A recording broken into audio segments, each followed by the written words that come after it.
Olá para você que me acompanha aqui no canal do meu tio Oscar. Raio-X do Oscar 2024, categoria Melhor Roteiro Adaptado. Olha, uma das mais competitivas aí desse ano, hein? Antes disso, já dê like nesse vídeo, se inscreva no canal, ative as notificações no sininho e se torne um membro do canal se você quiser e puder. Tem muita coisa bacana lá, como postagens exclusivas, fóruns de discussão e a liberação de alguns conteúdos com alguma antecedência em relação à publicação no canal de uma forma geral, viu? Então aproveite.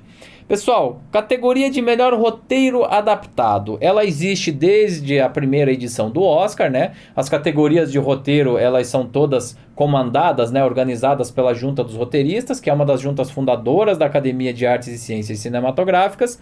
Então a gente já teve ao longo da história algumas modificações no número de categorias, no nome das categorias e nas regras, principalmente dessas categorias. Né? Teve alguns anos, inclusive, que a gente só teve um único prêmio para melhor roteiro e ponto. Mas na primeira cerimônia a gente teve sim melhor roteiro adaptado e quem venceu naquela ocasião foi o filme Sétimo Céu.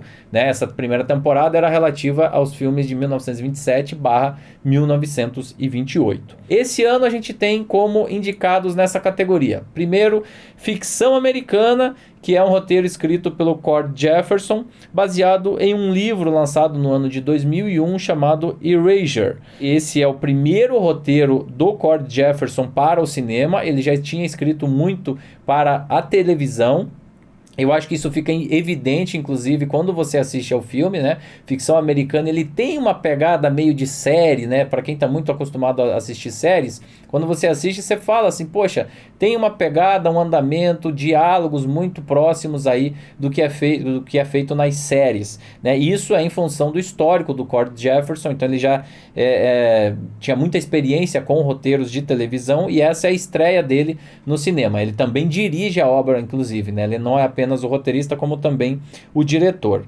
Ele, cara, esse é um trabalho que já venceu vários prêmios, ele pode muito bem vencer o Oscar, né? Venceu o Critics' Choice, o BAFTA, o Independent Spirit Awards, e ele vem crescendo no momento certo, então é muito possível que ele vença na categoria de melhor roteiro adaptado do Oscar esse ano, apesar da alta competitividade, viu?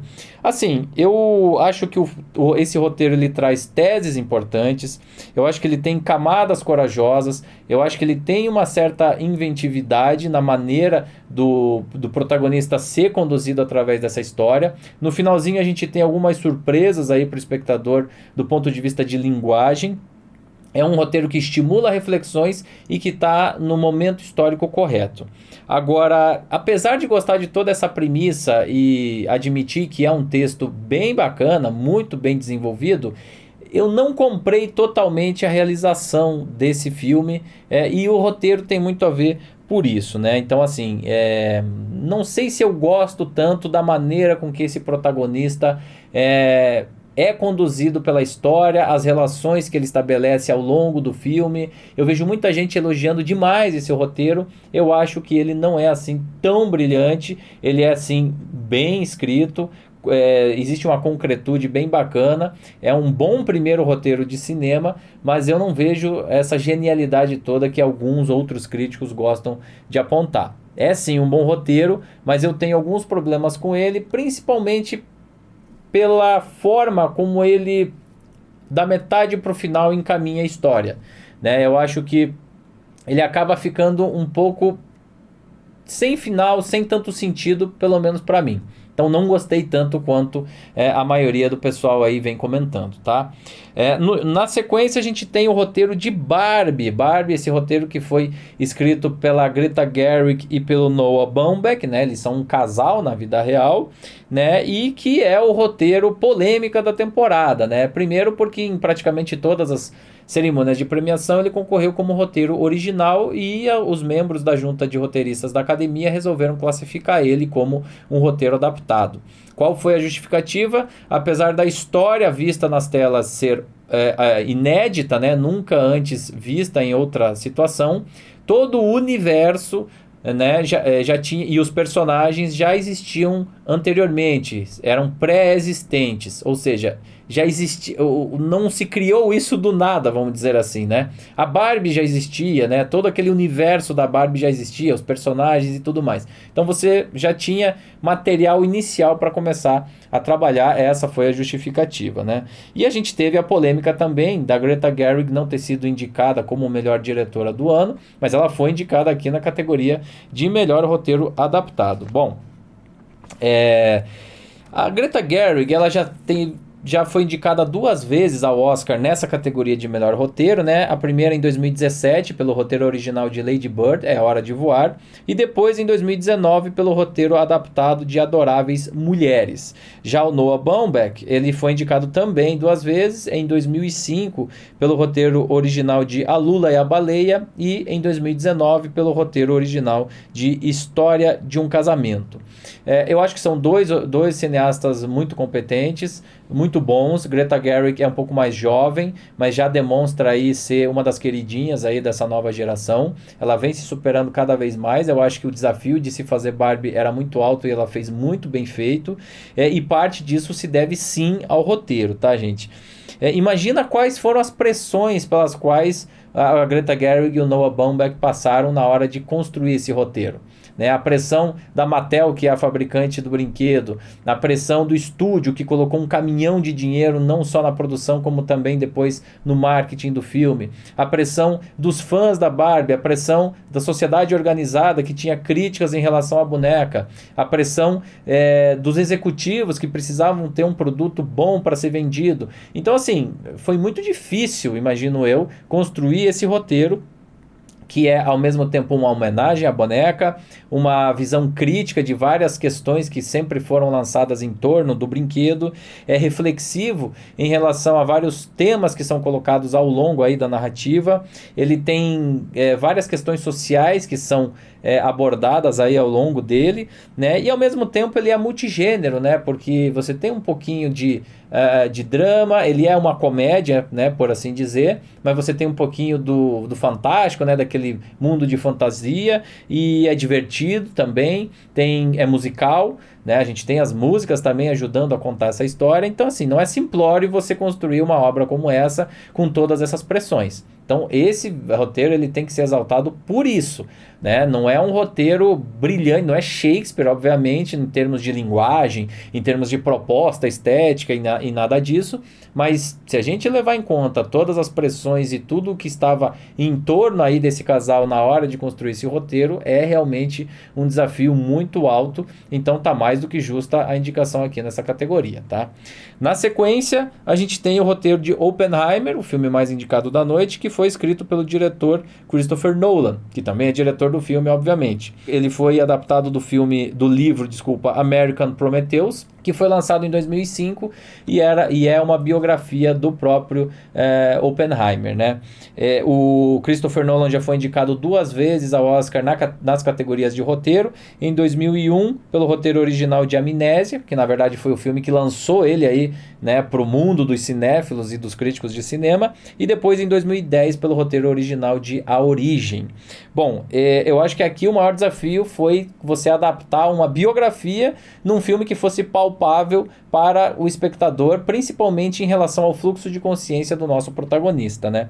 Então, assim, você pega um texto mais técnico, mais histórico e precisa tornar ele agradável. Você tem que colocar ali tensão, você tem que inserir conflito, e é um conflito muito mais interno do que externo. É muito difícil fazer isso. Eu acho que a complexidade foi bem alta por motivos diferentes dos de Barbie, né? A Barbie tinha muita pressão externa. Oppenheimer, se não fosse bem escrito, bem gestado ali, poderia ser um completo desastre. E eu acho que nesse sentido ele consegue ter uma realização de altíssima qualidade, né? Se você parar para pensar que é um filme sobre um fluxo de consciência e que você fica lá 3 horas acompanhando essa narrativa, acompanhando essa história, é incrível a realização do Christopher Nolan nesse trabalho, sim. Tá? E toda essa questão dramática ainda traz algumas reflexões sociais também, né? Dos perigos da gente ter uma ferramenta como a fissão nuclear, que deu origem ao armamento nuclear, né? As bombas atômicas. Então, É um trabalho de altíssima qualidade também, o roteiro absurdamente bom e de altíssimo nível. Na sequência, a gente tem o roteiro de Pobres Criaturas, que foi escrito pelo Tony McNamara, o Tony que é australiano de nascimento e que tem uma atuação mais forte aí nas séries de TV. Ele foi adaptado de um livro lançado no ano de 1992 e escrito pelo Alasdair Gray. É um livro mais fantástico, mais de ficção, obviamente, né? E eu acho que aqui o grande desafio foi você fazer uma descrição de elementos, descrição de ambientes, descrição das características dos personagens, conseguir construir um arco narrativo que fosse palpável, que fosse bacana, e que não se perdesse dentro de si mesmo, né? Porque esse filme ele viaja, por assim dizer, ele é muito inventivo, ele é até certo ponto experimental, mas você não pode ser completamente não pode largar isso, né, de qualquer maneira. Você tem que ter uma linha que conduz. Você tem que contar uma história com início, meio e fim, que é a premissa básica de qualquer roteiro.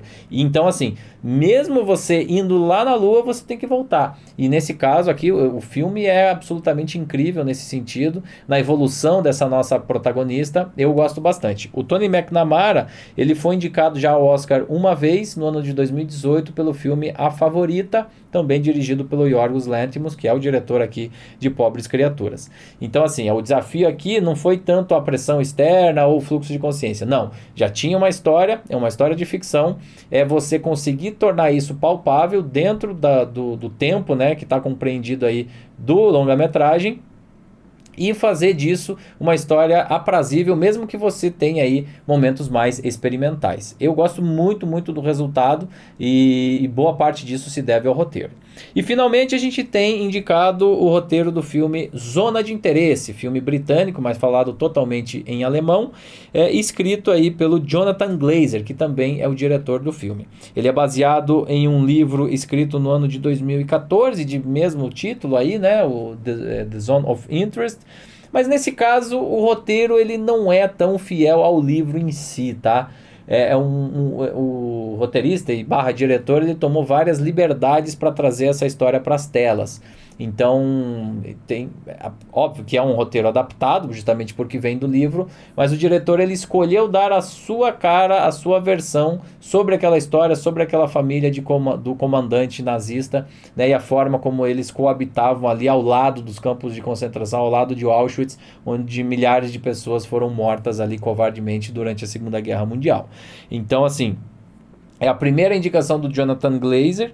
Ele é um roteiro mais de situação, de observação, né? Você tem um filme mais sensorial e muito do que o filme nos transmite são escolhas da direção, muito mais do que do roteiro. O roteiro, sim, ele é bem escrito, ele tá ali.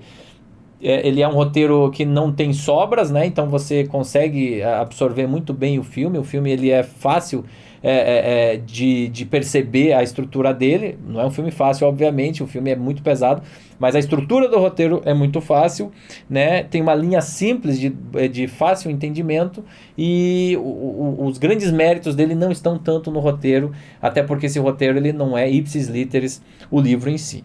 Então, assim, resumindo, eu acho que essa categoria é fortíssima, não é à toa que ela é uma das mais concorridas aí da noite. Eu acho que é uma das categorias que pode quebrar o bolão de muita gente. Até hoje eu vou arriscar um palpite aqui, mas eu acho que tá muito parelho. Eu acho que a gente tem pelo menos 3 filmes aí com grandes chances de vencer, tá? Para mim, o roteiro menos exuberante é o de Zona de Interesse, justamente porque a força do filme não está tanto no texto, e sim mais nas situações e na experimentação estética do diretor. Depois eu vou pro roteiro de ficção americana, que talvez tenha me incomodado um pouco o fato dele ser muito uma linguagem de séries de TV, de sitcom, e também eu não compro tanto, né, a proposta do roteirista / diretor. Depois Barbie, por tudo que eu já falei aqui das pressões externas para entregar esse trabalho, eu acho que foi muito bem realizado. Depois Oppenheimer, que conseguiu manter as plateias por 3 horas assistindo um filme sobre fluxo de consciência e conflitos morais, né? E finalmente, para mim, o melhor roteiro é o de Pobres Criaturas. Se eu estivesse com a cédula na mão, eu votaria no filme Pobres Criaturas. Porém, eu acho que aqui Provavelmente a gente vai ter Barbie vencendo, até por tudo o que aconteceu na temporada e do zum zum zum que foi a Greta Gerwig não está indicada para melhor direção. Não acho que é o melhor roteiro, mas eu acho que possivelmente é ela que vai vencer. Claro, ficção americana correndo por fora e não podemos descartar também Oppenheimer. Então vai ter emoção até o fim. Mas a minha aposta hoje é em cima de Barbie. E qual é o filme que você acha que vai vencer na categoria de melhor roteiro adaptado do Oscar desse ano, hein? Deixe o seu comentário aqui embaixo com o palpite. Também dê like no vídeo, se inscreva no canal e ative as notificações no sininho. E também se torne membro, viu? Com vantagens exclusivas. Dia 10 de março eu te espero aqui para a gente acompanhar o Oscar 2024 na melhor cobertura da internet, sem cerimônia. Eu vou receber convidados super especiais para você não perder nenhuma informação. E olha, a transmissão vai ser feita de um Glass Studio no meu Tio Oscar Night Experience, que é esse evento que vai rolar em São Paulo e que vai trazer aí tapete vermelho, jantar, banda ao vivo, transmissão da cerimônia com comentários, decoração temática, vai ser muito bacana, viu? Se você quiser participar, se você estiver por São Paulo, acesse o link que está aqui na descrição e saiba como garantir o seu acesso. Então é isso, até o próximo vídeo, gente. Valeu!